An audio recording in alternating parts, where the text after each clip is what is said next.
vertikal, uchinchisi transversal patologiyalar. Sagittal patologiyalar birinchisi o'tdik. Bu distal prinsipida. Ana endi biz Paragenik prinsip to'g'risida gaplashamiz. Paragenik prinsip uchrashi jihatidan distal prinsipga nisbatan ancha oz uchraydi, kam uchraydi. Dunyo bo'yicha o'rtacha ko'rsatkich 1.6% tashkil qiladi. Bu deganimiz demak, pragmatik prinsipda jahondagi tarqalishi o'rtacha 15-20% bo'ladi. Bu 1.6% ga teng bo'ladi. Umumiy ortodontik patologiyalar 31-33%ni pragmatik prinsip tashkil qiladi. Buni ulushi taxminan 2-5% ga teng. Demak, nisbatan olganda kamol uchraydigan patologiya hisoblanadi. Nasliy bog'liqligi, ya'ni irsiyatdan irsiyatga o'tish bo'yicha ikkinchi o'rinda turadi. Irsiyatdan irsiyatga o'tish bo'yicha birinchi o'rinda bizning patologiyalar kesishgan prinsip turadi. Ikkinchi o'rinda aynan paragenik prinsip. Buni otadan bolaga, onadan bolaga o'tish ehtimoli o'tayan katta. Chunki genetik faktor bor bunda. Xo'p.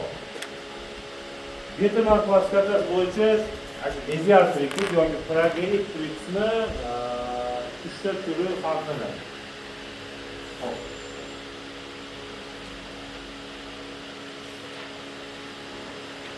Mezial prinsip 3 ta turi farqlanadi. Birinchi turi yuqori jag norma dinamikasi, pastki jagni makro dinamikasini ko'taryapti. Bu yerda haqiqatda pastki jag katta o'sib ketadi. Ba'zi adabiyotlarda buni nomi chin mezial prinsip deyiladi. Chin degani haqiqiy degani. Chunki haqiqatda pastki jag oldiga qarab o'sib ketyapti. Ikkinchisi yuqori jagning mikro dinamikasi virus pastki jagning norma dinamikasi. Mana endi bu yerda pastki jag normada turadi. Yuqori jag o'smay qolganligini hisobiga biz yana shu holatni ko'ra olamiz. Lekin aybdor yuqori jag bo'ladi. Buni soxta paragenik prinsip deyishadi. Sababi bu yerda pastki jag o'sganga o'xshab ko'rinadi, lekin pastki jag norma holatida bo'ladi. Uchinchi tipi yuqori jagning mikro dinamikasi virus pastki jagning makro dinamikasini ketadigan. Demak, ikkala jag ham aybdor bo'lgan tip. Ularning ichida eng qiyin davoladigani birinchi tip hisoblanadi. Eng qiyin davolanadigan. Nisbatan oson davolanadigan ikkinchi tip hisoblanadi. O'rtada esa demak bu. Nimaga? Chunki ras yuqorida mikrodinamiya bo'lsa, biz mikrodinamiya davolasak, pastki jagdagi mana makrodinamik ko'rsatkichlar pasayadi. Misol uchun aytaylik, mezial prinsipni o'ziga xos bo'lgan asosiy simptomi bor. Qolgan prinsiplar uchramaydi. Bu simptomning nomi retrogradmi, sagittalmi, sher deyiladi. O'zbekchasiga retrograd yoki teskari sagittal yoriq degani. Ya'ni mana bu masofa. Bizda yoriqlar shunaqa bo'ladi, sagittal, vertikal bo'ladi. Demak, pragmatik prinsipda bizda ortograd tipdagi to'g'ri sagittal yoriq bo'ladi. Ortograd tipdagi sagittal yoriq bo'ladi. Bu pragmatik prinsip o'ziga xos beriladi. Mezial prinsipda yoki paragenik prinsipda demak teskari sagittal yoriq bo'ladi. Mana shu yoriqni o'lchami bizda aynan paragenik prinsipning og'irlik darajasini belgilaydi va qachon operatsiya qilamiz, qachon operatsiyadan qochamiz degan tushunchani beradi. Odatda paragenik prinsipni holati pastki jag'ning o'sishi bilan bog'liq bo'ladi. Paragenik prinsipda odatda gadial burchak o'zgaradi o'rtoqlar. Gadial burchak nima edi? Mana. Mandibular burchakka o'zgartirdi. Pastki jag ochilgan holatda turibdi. Mana bu burchakka o'zgartirdi. Yopilgan holatda ham shu holatni ko'ramiz agar mezial prinsip bo'lsa.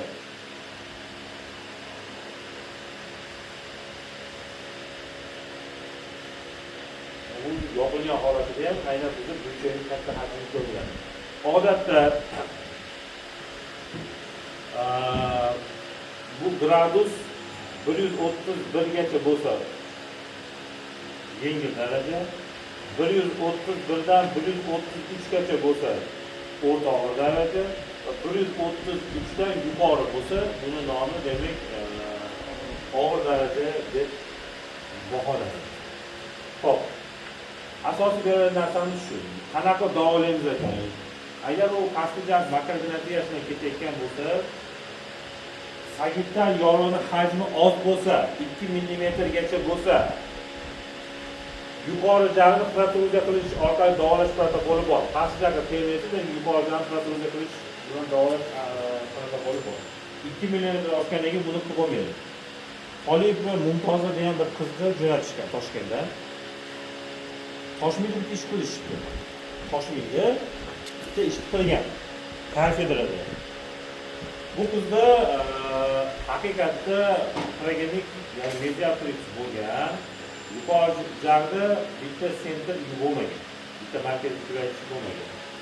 Nima qilishgan? Aralab turib ortopedlar hisob qo'ygan. Natijada klinika shunaqa holatga kelib qolgan.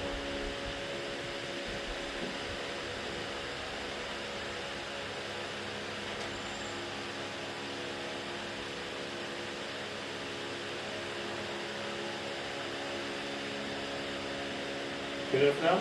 Nima deyiladi bu? Komsimon simptom deyiladi. Tilshabrat simptom. Komsimon tilshabrat bu. Nomni eslatadi. Om bilan devorga va mana bu holat yomon narsa. Travmatik omil bu. Nimaga? Har pastki jag kepak urilgani kepagiga oldinga qarab chiqib ketadi. Nafs shu holatda solishdimi?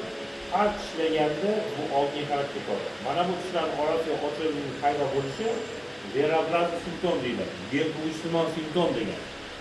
Demak, komsimon simptomni yuzaga keltirishini bizda kelajakda ijtimoiy simptom yuzaga keltirish sabab yo'q bo'ladi. Va bemor aytyapti, men solishgan deyapti, 4 ta keramika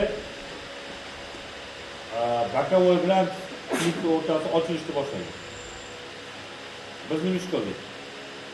Olib tashladik keramikani. Yuqori jag'da plastmassadan vaqtinchalik qoplamadan qopladik. Bittasini bisachga qo'ydik. Osma sababi qiz bola o'rtasida kelmay yurmasligi uchun yuqori jag'ni oldinga qarab o'stirib oldik va qaytadan ortopedga qaytadan qoplamasini qilib berishdi. Protezlashga berish bilan ish yopildi. Chunki aytgan narsam alveolar suyagi ahamiyati juda ham katta. Yana bitta tushuncha bor bizda, ложная прогения degan. Ya'ni soxta progenik priks emas, ложная прогения nima bu? Ba'zi adabiyotlarda shu narsaning nomini majburiy progeniya ham deyishadi. Majburiy progeniya degani kecha bitta kasal murojaat qilib keldi, izlosganlar bor. Magir degan joyda, izlosgan tumani, Magir qishlog'idan. Kecha ko'rdik, kecha registratsiyaga oldik, qolipini oldik. Qizimizda nima muammo? To'g'ri priks shakllarini qo'ygan. Endi to'g'ri priks to'g'ri emas o'zi. Fizial holatda tishlar yuzaga kelganda yuqori jag tishlari pastki tishlariga tegadi. Bo'ldi. Qolgan bironta tish tegmaydi. Yon bokovoy tegmaydi, bironta tish tegmaydi. Qanaqa chaynaydi bu? Chaynolmaydi. Bizda orqa okklyuza yo'q. Bizda doim o'rgatilgan 4 xil okklyuza bo'ladi. Markaziy okklyuza bo'ladi, yon okklyuza bo'ladi ikkita, o'nchaq va old okklyuza bo'ladi. Orqa yo'q. Gavrilov yozgan lekin. Kuryanskiy ham yozgan. Orqa okklyuza bo'ladi. Qachonki mana sharoitda. Menda orqa okklyuza yo'q. U qizda ham orqa okklyuza yo'q. Orqa okklyuza bo'lsa nima bo'ladi? Qaranglar. Mana bu holatda ishlov markaziy okklyuzani bildiradi. Vaqt buni pastdan oldiga qarab ishlasak, bunun nomi old okklyuza deyiladi. Orqa okklyuza bo'lishi shunday, markaziy holatda ishlagan holatda bemor jag'ni orqa sura olsa, bunun nomi orqa okklyuza deyiladi. Bemorlar orqa okklyuza juda ham kam uchraydi, asosan patologik holatda uchraydi. Kam uchraydigan okklyuza turib hisoblanadi. Qizimizda demak bu holatga kelib qolgan to'g'ri holatga. Chaynash uchun, yon tishlarni keltirish uchun bu holatga o'tgan. jag'ini ozgina oldi chiqaryapti. Natijada mana bu qishloq bu holatga o'tadi. Lekin yonishlar tegishli boshlaydi. Yonishlar chayma bo'lyapti. Buni progenik kodeks emas, bu majburiy progeniya bu. Majburiy progenik munosabat bu. Demoqchi bo'layotgan bemor shunga qulay o'zini his qilganki shunga o'rganib olgan. Lekin holi qo'ydi fiziologik holat ishlatsiz, nima deydi? Holat yengilroq holat deyiladi. Muammo nimada bo'lgan? Oddiy nafas patologiyasi bo'lgan. Bemor og'izdan nafas oladi, egarsimon tish qatori degan tushuncha bor. O'tgan safar ko'rsatdim. Tish qatori aynan primalarlar sohasi qorayadi, yana sentr sohada qaytadi. Yana primalarlar sohasi qorayadi, mana egarsimon tish qatori. Bemor shunaqa, nima oqibatda kelib chiqqan? Og'izda nafas olishdan qilyapti. Mana shu qisilishni hisobiga aynan prinsip buzilishi kelgan. Ana endi mana bu majburiy progeniya holati nafas olish bunga kelyapti. Bu qatori aynan bunga kelyapti. Bu endi nima yo'q kelyapti? Bu o'zi bo'g'imlik artrozga kelyapti. Bemorning asosiy muammosi mana bu. Bemor bo'g'imlik og'riq bilan shikoyat kelyapti. Ya'ni bo'g'imlik holat. 18 yoshli qiz. 18 yosh. Mayda o'qiydi ekan Qo'qon universitetida. Talaba. Shuncha aytgan narsam, aynan progenik turmushga muammolardan bittasi bu bo'g'im patologiyani birlab ketish ekan. Asosiy klinikasi deyarli ba'zi turlarida bir xil bo'ladi. Qanaqa? Dahanni yuz profildan oldinga chiqishi. Dahanlar chuqurchasini sayozlashuvi, burunlar chuqurchasini mozg'onadi. Chuqurlashishi, filtrumni chuqurlashishi, botinishi, yuqorilarni orqaga ketishi, pastlarni oldiga ketishi. Mana bu klinik xarakteristikasi bo'lib hisoblanadi. Tushunarlimi? Demak, bu yerda aynan agar 2 millimetr katta bo'ladigan bo'lsa, biz nima ish qilamiz? Operatsiyaga ko'rsatib beramiz. Operatsiya nima ish qiladi? Operatsiyada pastki jag, operatsiya yo'l bilan kichraytiriladi o'rtoqlar. Kirurgiya o'qidinglarmi? Pastki jag operatsiya kirurgiyasini qaysi operatsiyani o'qidinglar? Qanaqa kichraytirish mumkin? Bıçak sohasida. Shu operatsiya bo'ladimi? Nima deb o'ylaysiz? Qayerda operatsiya? Telasdan. Qayerda operatsiya? Tela qismlardan. Yoki tish yo'q qismdan.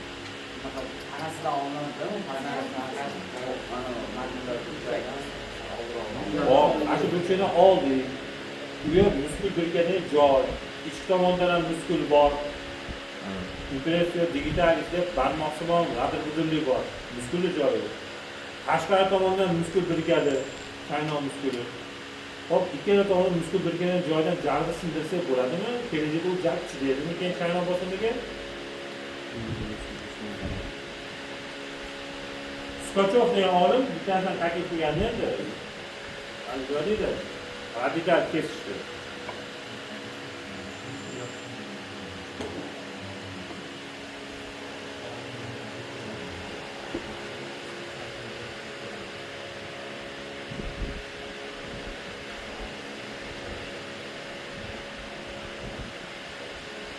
Nima ish qilgan? Tish bilan ko'rsatmagan. Pulni bermasa kerak. Shundan shu yerda kesib o'rta qismda tashlaydi. Ikki uchagi bir-biriga yaqinlashtirib beradi. Ya'ni bayir orta degandan keyin old tomonga Pulni bermaganda. lekin bu muammo chaqiradi. Nimaga? Kesilgan joyi nerv kesiladi. Kanal oldin kesiladi. Va buni buyog'i o'zi paresteziyasidir. Agenda qilishyapti. Aynan pastga orqaga qanaqa qilishyapti? Qanaqa qilishyapti? Bilasizmi?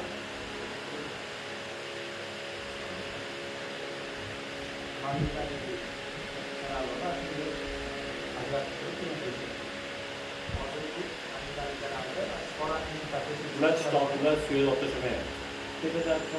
Yo'q. Sindirib qo'yapti xolos. Mana nomi nima?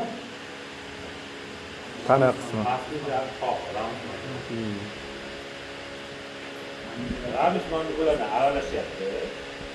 Mana ramzman bo'lsa, mana pastga ketgan aralashyapti-da, ikkita plastinka ajratishyapti. Mana bo'g'im deb turgan plastinka, mana ichki plastinka. Nima qilyapti? Bo'g'imni deyishmayapti. Bo'g'im plastinka turibdi joyida. Ichki plastinka turibdi. Shuni ikki o'rtasiga bo'lgandan keyin bunga surib qo'yishadi. Va shu holatda o'sishni tezkor berishadi. Shunday odam so'ylab kesib o'tishayotgani yo'q. Bo'g'im joyi siljitayotgani ham yo'q. Ya'ni ikkita qismga ajratib plastinkaga orqa surib beryapti. Jag ichkariga kirib kelyapti. Nima uchun? Parasitlardan qochish uchun. Asosan qochish uchun. Chunki bilamiz, aynan mandibular kanalining ichida arterial mandibular keladi. Mandibular kanalining ichida arterial nervus alveolar inferior keladi. Ular bilan ko'pincha ikkinchi tipi yuqori jag o'smay qolgan, pastki jag normal. Nima qiladi? Yuqori jagda o'stirgan muammolar bemor yoshiga qaraymiz. Bo'lishi mumkin bemor yosh 10 yoshgacha bo'lib, agar unda pregenik munosabat shakllanayotgan bo'lsa, eng to'g'ri yo'li miyabilis treynerlar. Aytirib. Treyner aytirib tipi. Agar 10 yoshga o'tgan bo'lsa, plastinka bilan qo'llaymiz. Oldin kengaytiruvchi segmental plastinka. Yo'q, undan ham o'tib ketgan bo'lsa, demak, nima qilamiz? Altagina kirurgiya. Yo'q, kirurgiya hali bor o'qada. 17 yoshga bo'lib kirurgiya qilasizlar, 15 yoshga bo'lib kirurgiya qilasizlar. Apparatlarda. Masalan, yaxshi qaysi? Brek sistemasi. Qanaqa brekni ochib yuqori jag'da deyilsa, brekga biz gilar apparatini qo'shamiz. Gilar. Va shunga qarab chiqotonni oldinga qarab silitamiz. Endi xirurgiya deydigan bo'lsa, xirurgiya qanaqa qiladi? Xirurgiya yuqori jag'da asosdan ajratish va asosiy qaytadan pozitsiyani qayta repozitsiya qilib turib, osteosintez qilish bilan baholanadi. Tushuntirdingmi? Xo'p. Uchinchi usul, uchinchi protokol. Ya'ni yuqori jag ham pastki jag ham aybdor bo'lsa, demak ikkala jag bilan ishlamaydi. Yuqori jagda oldinga chiqarishni boshlaymiz. Xohlasangiz, aytdik-ku, alveolar yoki makilar protruziya bilasizlar yoki fragmentli holatlar ko'rasizlar. Pastki jagda orqa qaytaradi. Retruziya yoki retrogrenatsiya yoki retraksiya holatida davolanadi. Hop, tushunarli. Alternativ tekshiruv usullari bo'yicha gaplashamiz. Alternativ tekshiruv usullarining eng qadimiysi, eng eskisi, eng birinchi taklif qilinganlardan bittasi bu aynan antropometrik tekshiruv usullari bo'lib hisoblanadi. Hop, imkon savollarining ichida qidem tahlil bor ekan. Biz qidem tahlilni umumiy nomi bilan aytamiz. Qidem analiz degani klinik diagnostik modellarni tahlil qilish usuli bo'lib hisoblanadi. Qidem analiz ichida bir qator usullar kiradi. Birinchi sizlarning muhokama qilgan usulimiz bu kim usuli? Pon usuli. Fransuz olimi Pon tomonidan taklif qilingan usul. Ya'ni ruschasiga buni qanday yozilganda bunday yoziladi. Pon. Pon usuli. Xo'p. Qanaqa usul edi? Mazmun nima usul? Yo'q. Mazmun Qancha miqdorda oldiga chiqarish va orqaga surish bo'yicha jaqqa nisbatan. tepa jag'da shu. Yuqori jag'da. aniqlash. So'ragan. Pregeneya. Ishlarni o'lchami bilan jag'larni o'lchami o'zaro mutanosibligini aniqlash usuli. Tushunarli. Ishlarni o'lchami bilan jag'larni o'lchami o'zaro mutanosibligini aniqlash usuli bo'lib hisoblanadi. Xo'p. Qanaqa o'tkazilgan? Ana shuni oldi. Ishlarni o'lcham bilan Ishlarni o'lchami, jag'larni o'lchami o'zaro mutanosib.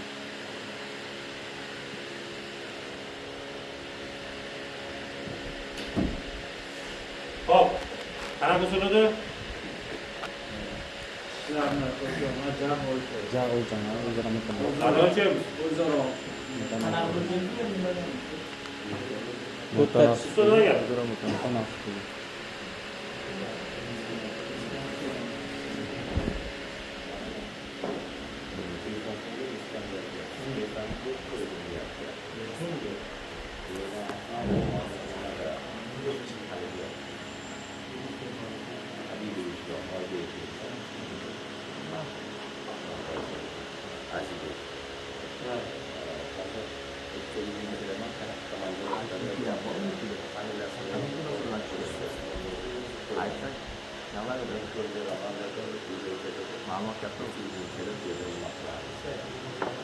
Qachon beribsiz? Ha.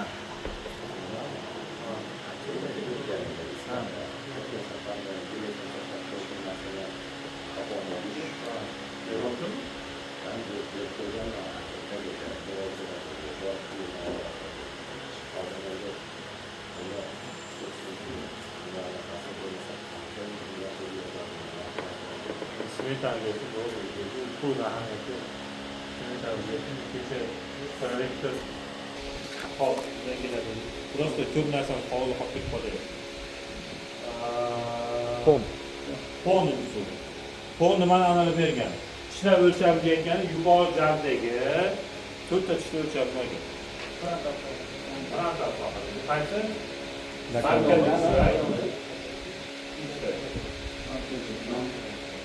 Bakovuylar. Aytadiki, chiziqli o'lcham olinadi degan. Media distal yo'nalishida chiziqli o'lcham olinishi shart. Nima degani bu? Biz har bir tishni o'lchab chiqishimiz shart, burchakdan burchakgacha. Va shu yig'indini olamiz. Umumiy o'lchash mumkin emas. Nimaga deganda tish qatori video o'lchab qo'ysa umumiy o'lchash bo'ladi. Alohida o'lchansa, yo'l bo'yicha o'lchanadi. Agar biz chekkadan chekkaga, ya'ni bakovoyda distal burchakdan bu distal burchakgacha o'lchasa, bu chiziqli o'lcham bo'lmaydi. Aylanani hisoblamayapti. Ya'ni yarim elips shaklida turgan hisoblamayapti. Shuning uchun qanaqa o'lchanadi? Alohida o'lchanadi. Va jag'ni kengligi o'lchanadi. Jag'ni ikkita kengligi bor. Birinchi kengligi oldingi kengligi, ikkinchi kengligi orqa kengligi deyiladi. Qayerda o'lchanadi? Birinchi primerlar. Hop. Vestibulyar sohalarda haligi bir-biriga kontakt qiladigan O'cham bu. Nima deyapsan?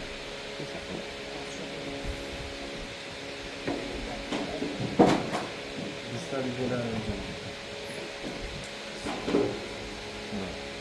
Tish suratiga to'g'ri keladi. Hop. Primerlar sohasida markaziy struktura masofa olinadi, yuqori jahli. Va mallarlar sohasida markaziy struktura javobi yuqori jahli. Pastki jahli uchun qayerga olinadi desak, mana 5 mi? Mana 5. Hop. Pastki jahli uchun o'tadi. Ikkita primerlarning tashqi tegadigan joyi olinadi.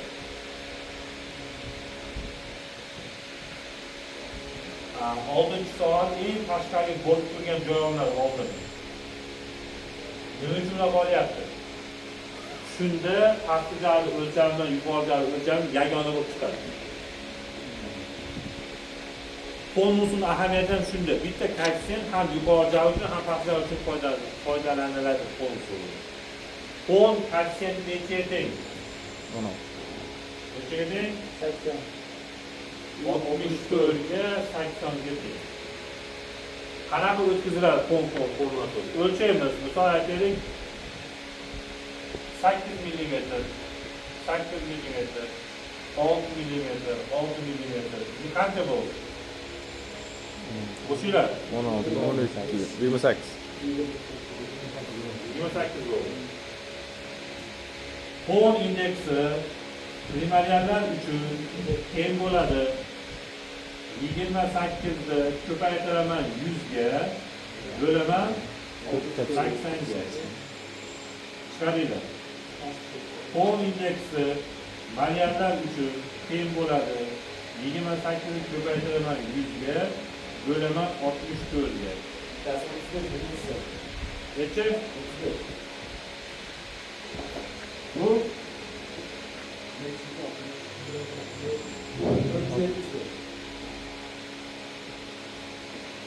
demak nimani topdik? 35 mm demak primarlar sohasi kenglik bo'lishi kerak. 43.8 mm bu demak maylarlar sohasi kenglik. Shunga mos tushadi. Mos tushmasa nima bo'ladi? Demak mos tushmaydigan yo yuqori jag'larimiz, ishqotoqlar qol bo'ladi. Yoki tishlarning hajmi katta bo'ladi. Jag'ni kengaytirishdan oldin biz aynan fon indeksini o'lchab olishimiz kerak. Fondan keyingi davrda ikkita olim, professor Lingner bilan professor Hart degan olim ikkalasi. Bular avstriyalik olimlar. Bular Fransiya demak G'arbiy Yevropa davlati, Avstriya Sharqiy Yevropaga kiradi. Lingner Hart degan ikkita olim fon xato qilgan indeksatsiyani ozginlagan va fon usulini qayta rivojlantirishgan. Farqi nimada? Usul bir xil. Xuddi shunaqa o'lchov qiladi ikkalasi ham, fon nuqtasidan foydalanadi. O'lchov shunaqa, faqat koeffitsiyentini 65 ga 85 deb olgan ular. Bo'linglar endi. 2885 ga.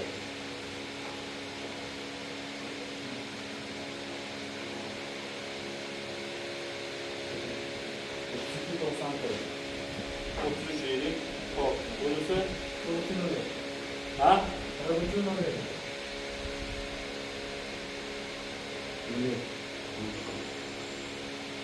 Farqini ko'rdinglar?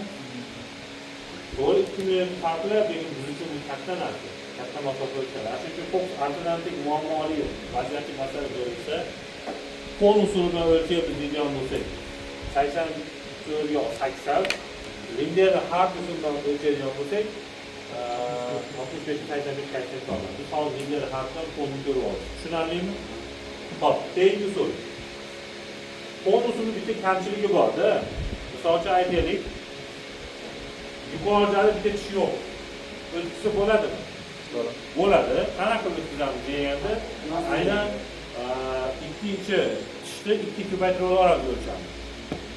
Yoki bitta serda bitta bakovoy yo'q. Nima qilamiz? Buni o'lchab ikki ko'paytiramiz, buni o'lchab ikki ko'paytirib olamiz. Lekin ikkita sentr yo'q bo'lib qolsa, pastga jag'man. o'tkazolmaydi fon usuli. Bu usul kamchiligi shu. Fransuz olimi professor Ton degan olim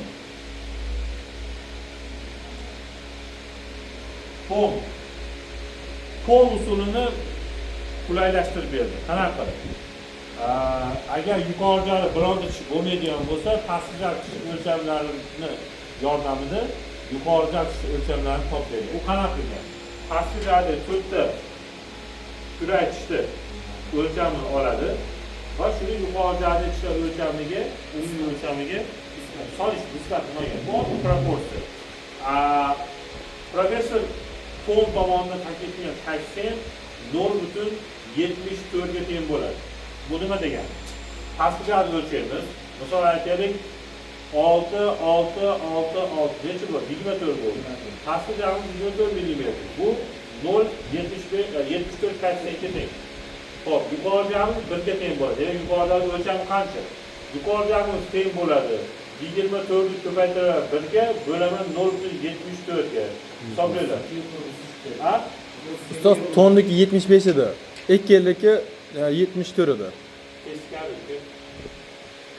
Tonniki 74. Xo'p, necha? 32 ni qabul qildik. Demak, yuqoridagi o'lchami 32 bo'lishi kerak. Professor Ekkel bu ko'rsatkichni boshqacharoq taklif qilgan. U 4 ga 3 nisbat olinglar degan. Ya'ni bu 4 bo'ladi, mana 3 bo'lishi kerak. Bu taxminan 1 ga 0.75 ga to'g'ri keladi aslida. Ekkel mana buni aytgan, 4 ga 3 deb. O'rtadagi farqi taxminan 100 ga 1 ga farq qiladi. 0.1 ga farq qiladi. Tushuntirdimmi? Hop. Ekkelni ko'rdik, fonni ko'rdik, bunga harf ko'rdik. Keyingisi qarqal bo'lsa.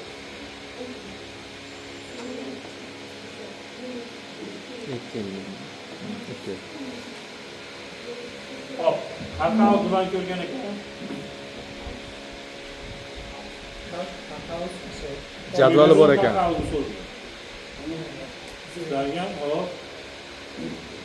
Takaus yuqori pastki jag'larni frontal segmentini uzunligini aniqlaydi. Oldingi qismi. Nimaga nisbatan? Protruziya degan shuni. Nimaga nisbatan? Yo'q, Yo'q, protruziya emas. ular frontal sohaga kengligini olgan, to'rtta frontal tishda Hop. uzunligini o'lchagan. Keyin premallarni orasini ikkita chizib o'tkazgan. Ikkita kesma frontal sohada ikkita kesma markaziy kesuvchilar orasidagi chizuvdan kesma tushirgan. Hop. Shu bu mohiyati shu yuqori pastga protruziya va retruziyasini aniqlash uchun kerak. Hop. 4-chi surat olyapti. Nimaga betonliklar? Taglikdan chopgan surat. Va frontal sohada ikkita markaziy tishni vestibulyar tomondagi kontaktlar to mana shu kesishgan nuqtaga o'lchab o'lchaydi. Mana masofani nomi el masofasi deb berilgan. Shu el masofani tishlarni o'lchamligi proporsionalligini jadval tuzgan. Buni qarqal jadvali deymiz. Shu jadvalga asosan demak u tishlar o'lchami shuncha bo'lganda aynan jag'da oldingi o'lchami shuncha bo'lishi kerak deb jadval yaratib bergan ekan. Nimani o'lchab beradi? Protruziya emas, prognatiya. Prognatiya bormi, retrogradiya bormi degan tushunchani beradi. Prognatiya degani jag'da oldinga o'sish degani. Protruziya bu tish qatorini tishlar oldinga qiyshayish jaqqa. Tushuntiradimi? Qarqal ketdi. Keyingi usul Nancy. Nimani o'lchagan Nancy? Ha? Berilmasi ham o'qish kerak, imkoni bor ekanmi?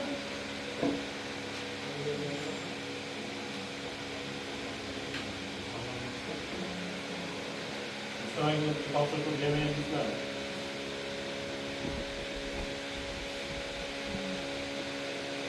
Narsa demishiga. Eng oson sodda so'rashiniki. Sim olgan. Bronz alyuminiy sim nimaga? Güch oson. Sinmaydi. Taxminan santimetr 10 santimetr bo'lgan. Uzunligi. Simni olib, tishni okklyuzion mana oldin tishlar tomonidan boshlab, okklyuzion yuza bo'ylab simni bukib chiqadi. Mana bu joygacha o'lchaydi. Tushundingizmi? Demak, o'lchab turib, simni olgandan keyin to'g'rilab turib, lineykali uzunligini o'lchaydi, tish qator uzunligini mon chekkanligi. Tish qator uzunligini topish usulini topgan odam hisoblanadi. Bu oson usul. Bugungi kunda ko'plab indeksatsiyalar chiqdi Nancy bo'yicha. Qanaqa? Hozir eng ko'p klinikada foydalanayotgani bu aynan tish qatorining uzunligini o'lchab, keyin har bir tishni o'lchab chiqishadi-da olimlar. Va yig'indisini olib qancha millimetr farq qilayotganini o'rganishdi. Bu ham Nancy uzun modifikatsiya bo'lib hisoblanadi. Ya'ni asosiy usul Nancy taklif qilgan usul mana bu usul. Xo'p. Yana qancha usul bor? Savollar. Ustalar. Menimcha alternativ usullar shu bor. Kerakligini ko'rdik. Alternativlarni ko'rdik.